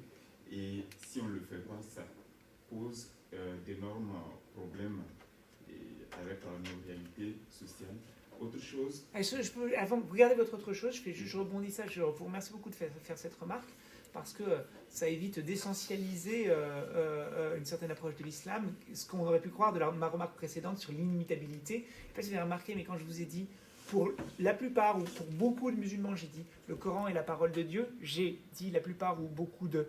parce que c'est vrai que pour la plupart, c'est la parole de Dieu, mais tout ça fait aussi l'objet de débats. Il y a un islam réformiste qui existe. Voilà, donc ça me semble important de faire cette précision. Je connais moins bien que vous les savants dont vous parlez, mais pour les quelques cas où des collègues marocains, tunisiens notamment m'ont parlé de ça, j'ai compris que la figure de Salman, qui est un des compagnons du prophète et qui est perse et qui sans doute a été un des premiers traducteurs du Coran, est très importante en fait pour ces approches qui essayent de sinon justifier, en tout cas montrer l'intérêt des traductions du Coran. Voilà. Et j'échangeais aussi avec je posais la question de la traductibilité, si je peux employer ce terme du Coran à un imam par curiosité. Et parce qu'on a eu un cours où on mentionnait le fait que le Coran, ou disons l'islam, résiste à la traduction. Et je lui demandais qu'est-ce qu'il pense de cela. Il m'a dit non, le Coran ou l'islam en général ne résiste pas à la traduction. Elle encourage la traduction dans la mesure où c'est pour permettre de réfléchir sur le Coran. Maintenant, il faudrait que le traducteur accepte que peu importe son niveau de connaissance, ce ne sera qu'un essai de traduction. Il ne pourra jamais traduire parfaitement le Coran. Ça aussi, c'est très intéressant, et ça aussi, ça mérite d'être historicisé, parce que dans les traductions européennes du Coran, la notion d'essai de traduction... Maintenant, on publie très rarement une traduction du Coran intitulée « Traduction du Coran ». On l'appelle Berg, par exemple, « Essai de traduction ». Et ça, c'est quelque chose qui apparaît... J'ai peur de dire une bêtise, c'est peut-être la fin du 19e, mais dans mon souvenir, c'est quand même le début du 20e siècle. C'est au début du 20e siècle que dans les traductions européennes, on voit apparaître cette notion d'essai de traduction. voilà, qui apparaît, ou encore de traduction des sens du Coran. Voilà, c'est quelque chose qui encore mérite d'être historicisé, comme la question de l'île. À mon avis, c'est parallèle à une connaissance toujours meilleure des débats autour de l'inimitabilité. Voilà. Ah, c'est vraiment très intéressant. Je vous remercie de donner aussi voix à ce type de réflexion, en fait. Oui, madame? Oui, alors je voulais tout d'abord dire le fait que vous avez parlé de la secte sarrasine, c'est que pendant très longtemps, l'islam était perçu comme une hérésie chrétienne.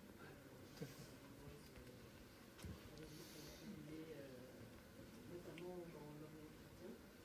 Et effectivement,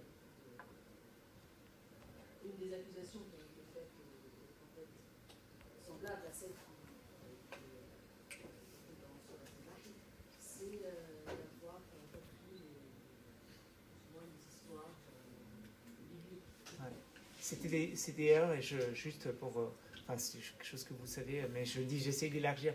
C'était souvent matinée d'antisémitisme, parce qu'on reprochait, ça jusqu'au XVIIIe siècle, on trouve ça, on reprochait aux prophètes de s'être laissés influencés par des juifs justement dans ses vues de conquête, ses ambitions politiques, s'être laissés influencer par des juifs qui aurait fait partie de ceux qui lui auraient dicté sa leçon. Donc il y aurait cette dimension antisémite qui était présente aussi dans cette polémique-là. Je rebondis beaucoup dessus parce que dans la France juive, le fameux livre antisémite De Drummond? Exactement. J'avais lu quelques passages où ce qui m'avait interpellé un peu, c'est comment il était dans son offensive antisémite contre les juifs principalement. Il incluait quand même les autres aussi, les arabes, en distinguant bien que tout ce beau monde, c'est un peu un ramassis de voleurs, etc. Mais que les sémites arabes, en ayant eu la bonne idée de rester chez eux, entre parenthèses, ça a évité d'avoir à supporter leur comportement.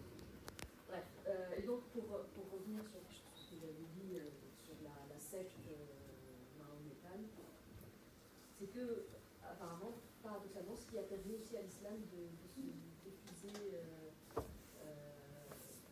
plutôt facilement,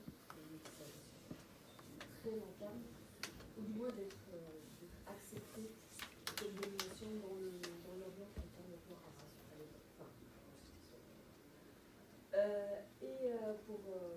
Pardon, pour être sûr de bien comprendre, c'est-à-dire que ce qui lui a permis de se diffuser, c'est la conscience c'est-à-dire le fait qu'il soit traité comme une hérésie, c'est ça?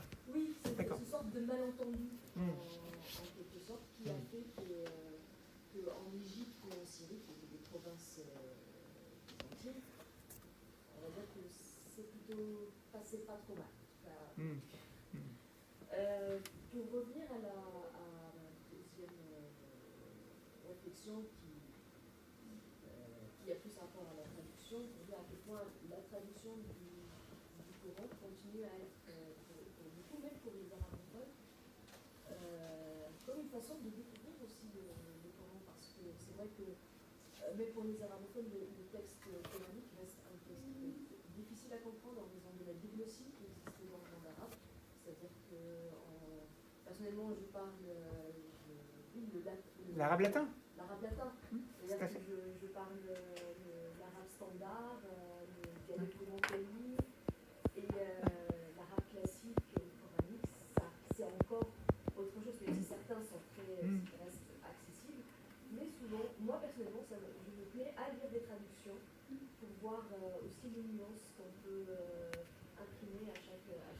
Donc je pense que c'est une démarche qui, certes, n'a pas été acceptée très vite dans l'orthodoxie, mais qui reste, je pense, très... Alors, je vais, à chaque fois, j'essaye de rebondir, et là, je rebondis à chaque fois. Comment dire? Là, je vais rebondir contradictoirement, parce que vous comprenez que je suis content en fait d'entendre tout ce que vous dites tous les deux, enfin des choses que. Bon, maintenant, je vais mettre des limites. Je vous explique laquelle.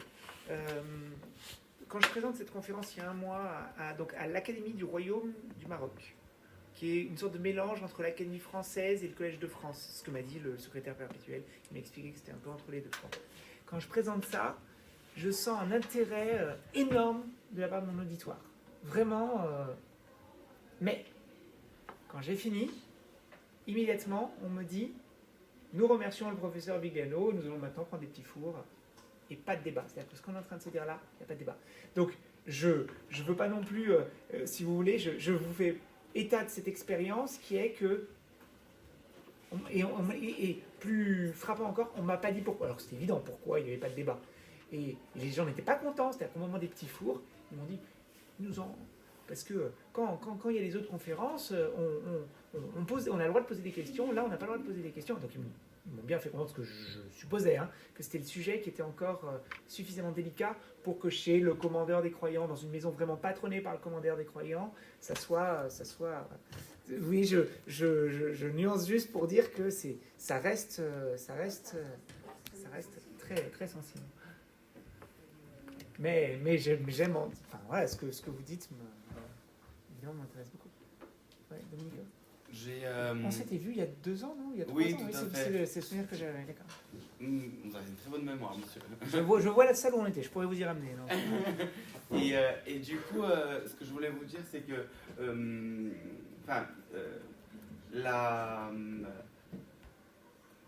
l'histoire se répète. Nous sommes donc en plein Reconquista. On veut du coup connaître le Coran pour finalement éloigner les croyants de cette religion qui pouvait, comme vous l'avez défini, entre guillemets, sembler donc attractive, plus facile. Ouais. Et ce qui, nous, ici, donc, dans ce master, ce qui nous intéresse, c'est de voir comment la traduction bouge, comment foisonne l'histoire. Ouais. Et quand on cherche dans n'importe quel moteur de recherche aujourd'hui, à quel moment, en époque moderne, le Coran il a été le plus traduit, c'est après l'attentat des Tours. Donc pourquoi je dis ça? Parce qu'à chaque fois, je ne sais pas, c'est peut-être de mon côté, c'est pas un commentaire négatif, mais c'est pour moi les traumatismes qui entraînent une volonté de ramener à du connu et éventuellement de l'énifier. Donc voilà, l'histoire se répète, la traduction se répète.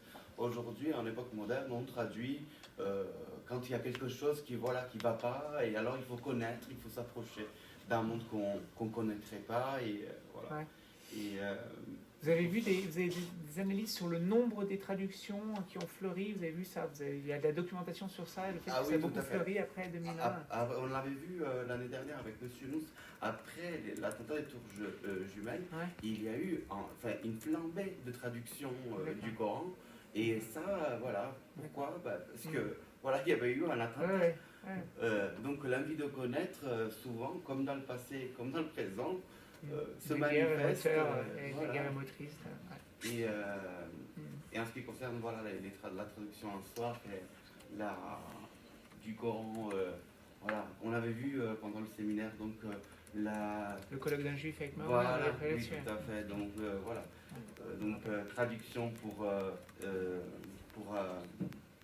pas pour attaquer, mais je veux dire pour démentir.